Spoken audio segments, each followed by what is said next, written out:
Hello students, अस्सलाम वालेकुम। Students, जैसा कि आप जानते हैं, हम चौथा चैप्टर कर रहे हैं आपकी बुक का, जिसका नाम है ग्लोबलाइजेशन ऑन इंडियन इकोनॉमी। इसके 3-4 लेक्चर हम ले चुके हैं पहले।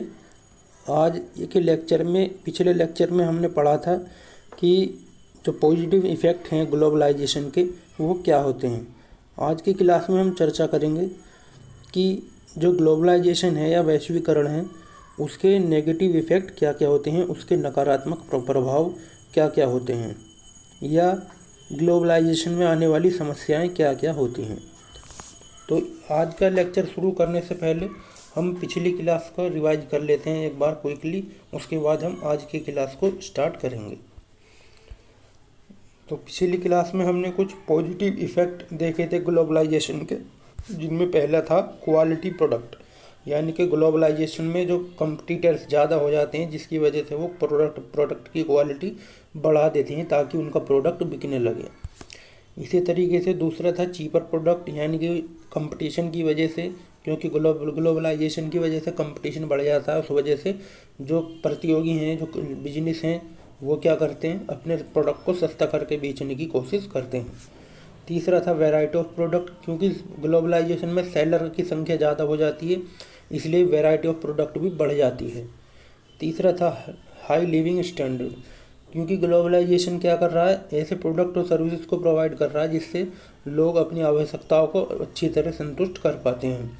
तो इस वजह से जो ग्लोबलाइजेशन है, उसका एक पॉजिटिव इफेक्ट ये है कि उसकी वजह से जो लोग हैं, आम लोग हैं, गरीब लोग हैं, वो भी एक हाई लिविंग स्टैंडर्ड जीवन जी रहे हैं। दूसरा है टेक्नोलॉजिकल एडवांस, क्योंकि जो डेवलप्ड कंट्री हैं, जिनके पास टेक्नोलॉजी काफ़ी अच्छी है, वो भी दूसरे देशों में अपनी टेक्नोलॉजी को ले जाते हैं व्यापार करने के लिए, जिससे उस देश में भी टेक्नोलॉजी का विस्तार हो जाता है। तीसरा था फॉरेक्स इन्फ्लो या टॉप टैक्स रेवेन्यू। जैसा मैंने बताया था पहले कि वैश्वीकरण से जो विदेशी लोग हमारे देश में व्यापार करते हैं, वो हमारे देश से कमाई हुई इनकम पर टैक्स भी देते हैं, जिससे हमारे पास फॉरेन एक्सचेंज आता है। अगला था मार्केट एक्सटेंशन, क्योंकि जो ग्लोबलाइजेशन है, उससे जो मार्केट है एक देश तक सीमित नहीं रह जाती, बल्कि एक देश की सीमाओं के बाहर भी चली जाती है और शेष विश्व में फैल जाती है। इसलिए मार्केट एक्सटेंशन भी क्या है, आपका एक ग्लोबलाइजेशन का पॉजिटिव इफेक्ट है। तीसरा था एम्प्लॉयमेंट क्रिएशन, जब प्रोड्यूसर ज़्यादा हो जाएंगे, इन्वेस्टमेंट ज़्यादा होगा, तो ऑब्वियसली प्रोडक्शन करने के लिए लोगों की भी ज़रूरत होगी। तो उस प्रोडक्शन को करने के लिए जो कंपनियां होती हैं, वो अपने स्वदेश से भी कुछ लोगों को हायर करती हैं, और जिस देश में वो व्यापार कर रही हैं, उस देश से भी लोगों को हायर करती हैं प्रोडक्शन प्रोसेस में। तो इस तरीके से ग्लोबलाइजेशन से रोज़गार भी मिलता है। तीसरा था रिडक्शन ऑफ इकोनॉमिक इनइक्वालिटी, क्योंकि ये जो ग्लोबलाइजेशन है, ग्लोबलाइजेशन के कारण जो बड़ी बड़ी MNC दूसरे देश में व्यवसाय करती हैं, वो वहाँ के स्ट्रक्चर को भी मजबूत बनाती हैं, जैसे सड़क, हॉस्पिटल, स्कूल आदि। तो इस वजह से उस देश का जो इकोनॉमिक इनइक्वालिटी है वो भी घटती है, और उसका इंफ्रास्ट्रक्चर भी मजबूत होता है, और रोजगार के कारण भी इकोनॉमिक इनइक्वालिटी में कमी आती है। अगला यही स्ट्रॉन्ग इंफ्रास्ट्रक्चर, जैसा कि मैंने अभी बताया कि जो मल्टीनेशनल कंपनी जब देश में व्यापार करती हैं, तो वो सड़कों पर, गलियों पर, और आपका हॉस्पिटल, स्कूल्स, कॉलेज आदियों का भी निर्माण करती हैं, जिससे कि उस देश का जो इंफ्रास्ट्रक्चर है, जो आधारिक संरचना है, वो विकसित होती है, मजबूत होती है। तो ये कुछ पॉइंट थे जो हमने पिछली क्लास में कवर किए थे। आज हम करेंगे नेगेटिव इफेक्ट ऑफ ग्लोबलाइजेशन। तो पहला नेगेटिव इफेक्ट है ग्लोबलाइजेशन का, high competition to domestic producer. इसका मतलब ये हुआ कि ग्लोबलाइजेशन का अर्थ, जैसा कि हम जानते हैं, कि ऐसी स्थिति जिसमें जो विदेशी इन्वेस्टर्स हैं, विदेशी प्रोड्यूसर हैं, वो भी हमारे देश में व्यवसाय कर सकते हैं। और होता क्या है, जब ग्लोबलाइजेशन के कारण मल्टीनेशनल कंपनीज हमारे देश में व्यवसाय करती हैं, जो हमारे देश के जो छोटे प्रोड्यूसर और इन्वेस्टर्स हैं, उनको बहुत ज़्यादा कंपटीशन का सामना करना पड़ता है, क्योंकि जो रिसोर्सेज और जितना बड़ा अमाउंट ऑफ प्रॉफिट या amount of revenue multinational company के पास होता है वो डोमेस्टिक कंपनीज़ के जो मालिक होते हैं उनके पास नहीं होता, जिस वजह से वो अपने प्रोडक्ट को चीपर कॉस्ट पर नहीं बेच पाते और उनका प्रोडक्ट बिना बिका रह जाता है। इस कंपटीशन से तो जो डोमेस्टिक हमारे प्रोड्यूसर हैं, मिसाल के तौर पे अगर अमेरिका की कोई कंपनी या चाइना की कोई कंपनी हमारे देश में आती है और व्यवसाय करती है, तो जो हमारे देश के जो व्यवसायी हैं, जो हमारी देश की सीमाओं के अंतर्गत ही अपना व्यवसाय करते हैं, उनको बहुत ज़्यादा कंपटीशन फेस करना पड़ेगा और उनके जो बिज़नेस हैं वो बंद भी हो सकते हैं कंपटीशन ज़्यादा होने की वजह से। तो इस वजह से क्या होता है, ग्लोबलाइजेशन की वजह से कि जो कंपटीशन है वो उसका बहुत ज़्यादा नेगेटिव प्रभाव पड़ता है हमारे डोमेस्टिक प्रोड्यूसर्स पर। तो इसलिए ये भी एक नेगेटिव इफ़ेक्ट है कि जो ग्लोबलाइजेशन है उसका जो है डोमेस्टिक प्रोड्यूसर्स पर या डोमेस्टिक इन्वेस्टर्स पर या घरेलू निवेशकों पर बहुत ज़्यादा नकारात्मक प्रभाव पड़ता है। तो ये भी तो हाई कंपटीशन जो है ये ग्लोबलाइजेशन का एक नेगेटिव इफ़ेक्ट है अगर हम उसको अपने डोमेस्टिक प्रोड्यूसर्स की नज़रों से देखें। अगला है आउटफ्लो ऑफ फॉरेक्स।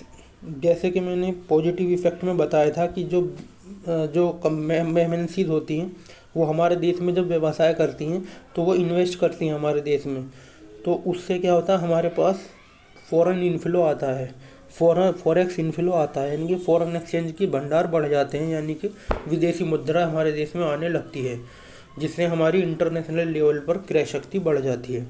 लेकिन जो MNC जब व्यवसाय करनी आती है तो क्या केवल वो टैक्स ही देती हैं, वो कमाती भी तो हैं हमारे देश में, तो जितना वो कमाती हैं उतनी की करेंसी वो हमारे देश से ले जाती हैं, जिसकी वजह से वो दोनों काम करती हैं। उस MNCs के हमारे देश में व्यवसाय करने से हमारे पास कुछ फॉरेन एक्सचेंज आता भी है और कुछ फॉरेन एक्सचेंज जाता भी है, तो दोनों ही काम होते हैं। तो ये दोनों नेगेटिव इफ़ेक्ट भी है, यानी कि फॉरेक्स का आना हमारे लिए पॉजिटिव इफ़ेक्ट है और जो हमारा विदेशी मुद्रा जब हमारे देश से बाहर जाती है, जो MNCs कमा कर ले जाती हैं, वो हमारे लिए एक तरीके से आउटफ्लो ऑफ फॉरेक्स है जो नेगेटिव इफ़ेक्ट को शो करता है। अगला है अनएम्प्लॉयमेंट और जॉब इनसिक्योरिटी। जब हम पॉजिटिव इफ़ेक्ट कर रहे थे तो हमने देखा था कि जो MNC जब हमारे देश में व्यवसाय करती है तो हमारे देश के लोगों को रोज़गार मिलता है, लेकिन सिर्फ रोज़गार मिलता ही नहीं है, रोज़गार छिनता भी है। चिंता ऐसे है कि सपोज करो, जैसे हमने पहले पॉइंट पढ़ा कि कंपटीशन बहुत ज़्यादा हो जाता है। अब जो डोमेस्टिक प्रोड्यूसर हैं उनकी कैपेसिटी इतनी ज़्यादा नहीं होती कि वो जो मल्टीनेशनल कंपनीज़ हैं उनको compete कर पाएँ, उनको हरा पाएँ कंपटीशन में। तो इस वजह से क्या होता है, जो छोटी डोमेस्टिक कंपनीज होती हैं हमारी वो बंद हो जाती हैं और जितने भी लोग उस छोटी कंपनी में व्यस्त होते हैं, कार्यरत होते हैं, वो सब बेरोज़गार हो जाते हैं। इस तरीके से भी हो सकता है और एक तरीका ये भी हो सकता है जॉब छीनने का या जॉब इनसिक्योरिटी का कि जो मल्टीनेशनल कंपनी होती हैं वो प्रॉफिट मोटिव से व्यवसाय करती हैं और जब उनको लगता है कि कोई आदमी सही से काम नहीं कर रहा है तो वो उसको हटा देती हैं और ऐसे नए बंदे को ले आती हैं जो उन्हें कमा कर देता है।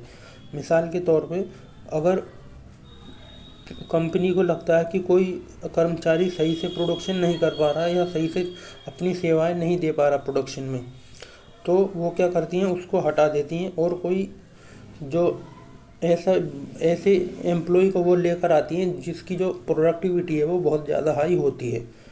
तो इस तरीके से जो पुराना एम्प्लॉय था जो कम प्रोडक्टिव था उसकी नौकरी चली जाती है और नए बंदे को रोज़गार मिल जाता है। अब डिपेंड ये करता है, अगर वो नया बंदा जो है, जो नया एम्प्लॉय है, वो हमारे देश से ही लिया गया है तो जो एम्प्लॉयमेंट छिना है वो वापस किसी और को मिल जाएगा हमारे देश में ही। लेकिन अक्सर होता क्या है, जो ये मल्टीनेशनल कंपनीज होती हैं ये अपने देश से ही ज़्यादातर जो प्रोफेशनल्स होते हैं उनको हायर करती हैं, जिसकी वजह से जो डोमेस्टिक एम्प्लॉय हैं वो बेरोज़गार हो जाते हैं। अगला है लेबर मोबिलिटी। जैसे कि हम जानते हैं कि ग्लोबलाइजेशन में एक जो कंपनी है या मल्टीनेशनल कोई कंपनी है वो विदेशों में भी व्यापार करती है और उसके लिए जो इकोनॉमी होती है वो सिर्फ एक देश तक ही सीमित नहीं रहती बल्कि विशेष विश्व में फैल जाती है। अब जब व्यवसाय का फ्लो या व्यवसायिक क्रियाएं एक देश से दूसरे देश में जाती हैं तो जो लेबर है, जो वर्कर हैं, जो एम्प्लॉयज़ हैं, जो प्रोफेशनल्स हैं, वो भी एक देश से दूसरे देश में जाने लगते हैं। मिसाल के तौर पे अगर हमारे पास कोई अच्छा एम्प्लॉई है जो बहुत ज़्यादा प्रोडक्टिव है और बहुत ज़्यादा प्रोफेशनल क्वालिटी का है और बहुत ज़्यादा प्रोडक्टिव है, तो वो क्या करेगा, अपनी सैलरी को बढ़ाने के लिए, अपनी अर्निंग को बढ़ाने के लिए वो विदेशी कंपनियों में चला जाता है और विदेशों में रहने लगता है। जैसा कि आपने देखा होगा कि हमारे देश से भी कुछ लोग सऊदी अरब कमाने जाते हैं, या हमारे देश से काफ़ी लोग यूएसए में जाते हैं, कंपनी में जॉब करते हैं, मल्टीनेशनल कंपनी में यूएसए की। तो इस तरीके से क्या होता है, जो लेबर है हमारे देश की, जो प्रोफेशनल्स हैं हमारे देश के, जो काबिल हैं लोग, वो हमारे देश को, अपने देश को छोड़ के दूसरे देश में जॉब करने लगते हैं। इससे उनकी पर्सनल इनकम बढ़ती है। लेकिन जो हमारे देश के लोग हैं, हमारे देश के जो व्यवसाय हैं, उनको नकारात्मक प्रभाव झेलने पड़ते हैं। तो इस तरीके से ग्लोबलाइजेशन में लेबर मोबिलिटी भी क्या है, एक नेगेटिव इफेक्ट को बताती है। दूसरा है मोनोपोली। जैसा कि मैंने कंपटीशन के पहले बिंदु में बताया था कि जो ग्लोबलाइजेशन होता है उसमें बड़ी बड़ी कंपनियां पूरे विश्व में व्यापार शुरू कर देती हैं, और जब वो पूरे विश्व में व्यापार शुरू करती हैं, जो छोटे मोटे व्यवसायी होते हैं, जो छोटे मोटे बिजनेसमैन होते हैं, उनके जो व्यवसाय हैं, उनके जो बिजनेस हैं, वो बंद होने शुरू हो जाते हैं। और इकोनॉमी में एक जो बड़ी सबसे कंपनी है, जो सबसे बड़ी मल्टीनेशनल कंपनी है, एक तरीके से वो मोनोपोली पावर लेने लगती है। मोनोपोली पावर का मतलब है ऐसी स्थिति जिसमें जो व्यवसाय है वो केवल एक ही है और वही सब पूरी डिमांड को कवर करता है। यानी कि सप्लायर, प्रोड्यूसर सिर्फ एक है और वही विक्रेता है, वही बेचता है माल को, और दूसरा कोई नहीं बेचता, क्योंकि दूसरे कंपटीशन हाई होने की वजह से व्यवसाय को बंद कर देते हैं। तो इस तरीके से मोनोपोली से क्या होता है, मोनोपोली जो फीचर है मोनोपोली की, वो हमारे देश में उत्पन्न होनी शुरू हो जाती है, जिसकी वजह से जो प्राइजेज़ हैं वो बढ़ने लगते हैं। क्योंकि जब एक देश में कोई एक ही कंपनी माल बनाएगी और एक ही कंपनी माल बेचेगी, तो ऑब्वियसली वो ज़्यादा प्राइस चार्ज करेगी, क्योंकि उसके कंपटीशन में कोई और नहीं रहेगा। तो इस वजह से मोनोपोली की जो फीचर है वो आनी शुरू हो जाती है ग्लोबलाइजेशन से, जिससे प्राइस जो हैं वो हाई होने लगते हैं वस्तुओं और सेवाओं के। अगला है आपका मोर लीगल फॉर्मेलिटीज़। जब कोई व्यवसाय या एमएनसी हमारे देश में, या हमारी मल्टीनेशनल कंपनी हमारे देश की दूसरे देश में व्यापार करने जाती है, तो वो ऐसे ही मुँह उठाकर नहीं चली जाती, उसको काफ़ी सारी फॉर्मेलिटीज़ पूरी करनी होती हैं। और उसको जो फॉर्मेलिटीज़ पूरी करनी होती है, उनमें उस देश की भी फॉर्मेलिटीज़ करनी होती हैं जिस देश की वो कंपनी है, और जिस देश में वो व्यवसाय करना चाहती है उस देश की भी लीगल फॉर्मेलिटीज़ को पूरी करनी होती हैं। तो मल्टीनेशनल लेवल पर या ग्लोबलाइजेशन के दौर में एक देश से दूसरे देश में जाना हालांकि आसान तो हुआ है, लेकिन इतना आसान नहीं हुआ कि सारी फॉर्मेलिटीज़ ख़त्म हो गई हों। अभी भी बहुत सारी फॉर्मेलिटीज़ पूरी करनी पड़ती हैं, जब भी हम दूसरे देश में व्यवसाय कर सकते हैं। तो ज़्यादा लीगल फॉर्मेलिटीज़ होना भी एक ग्लोबलाइजेशन का एक नेगेटिव इफ़ेक्ट है। अगला है पॉल्यूशन।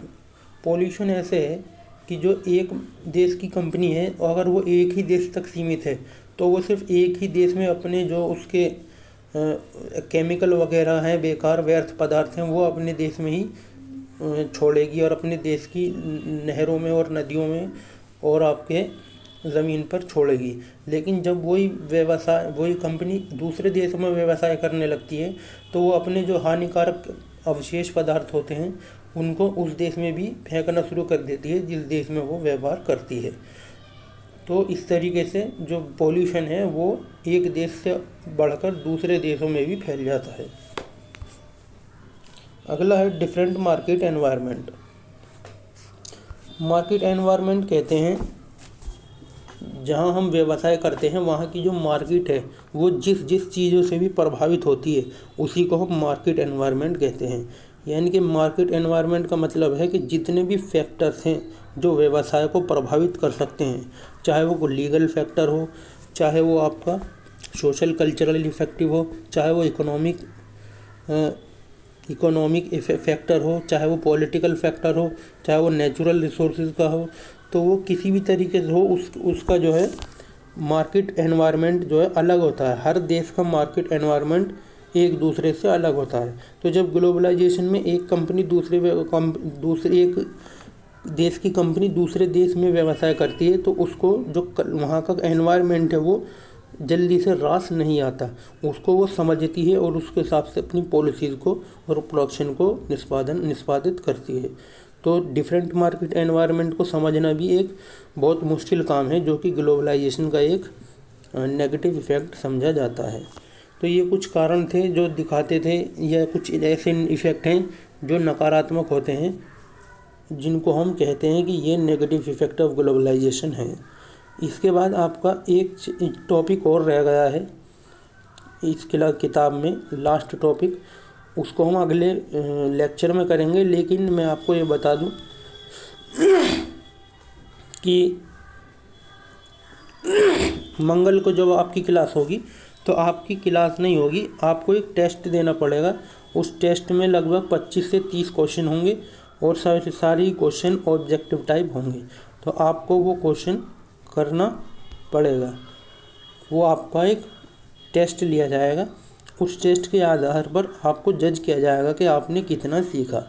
तो उस टेस्ट के लिए आप तैयार रहें। मैं अभी ग्रुप में भी मैसेज कर दूंगा उस टेस्ट से रिलेटेड। Thank you.